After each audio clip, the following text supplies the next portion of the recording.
My name's Lisa Nash.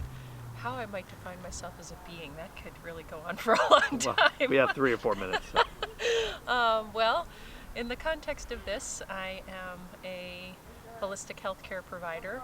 I live in Westminster West, and I'm a passionate gardener and want to be more of a farmer and herbalist.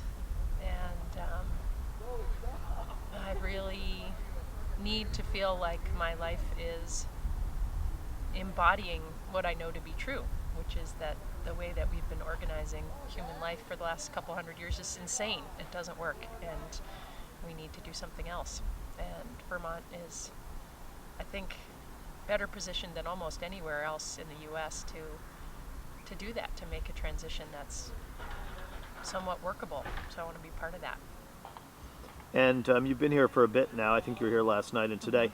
Can you share a little bit of maybe a high point or two so far of your experience here, and maybe 1 or 2 challenges that you see coming out of all this? Well, one of the high points has been listening in the big group and hearing so many men talk about the spiritual or metaphysical dimension of the transition that we're in. It really is like balm for my heart, because I feel like it's something that I've been saying for a long time, and often in kind of political circles not getting any kind of resonance with, really always having to kind of fight for that point of view. So it felt great to listen to men bring that in. It was really, really good. I think for me, I'm a really practical kind of person. I'm taking care of people every day. And I'm on the healthcare committee, and I can see we have these beautiful kind of understandings of principles of health and what needs to come together for there to be healthy communities and healthy individuals and a healthy world. But actually bringing that down to, okay, what are we doing next week? How do we assist, midwife the transition from where we actually are today to something that embodies these principles more fully? That's always the challenge, I think.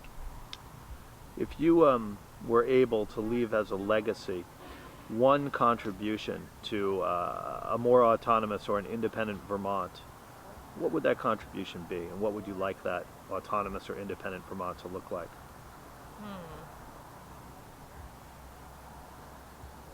Well, I hope a more autonomous, independent Vermont will be a place with a lot of heart. Vermont already is a place with a lot of heart in many ways, but there's a lot of heartlessness too. A lot of people being, backed off from each other and cold and unnecessarily reserved.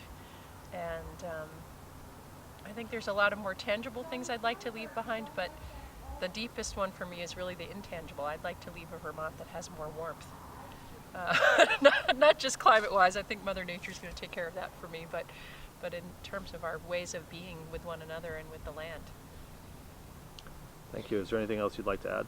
I don't think so.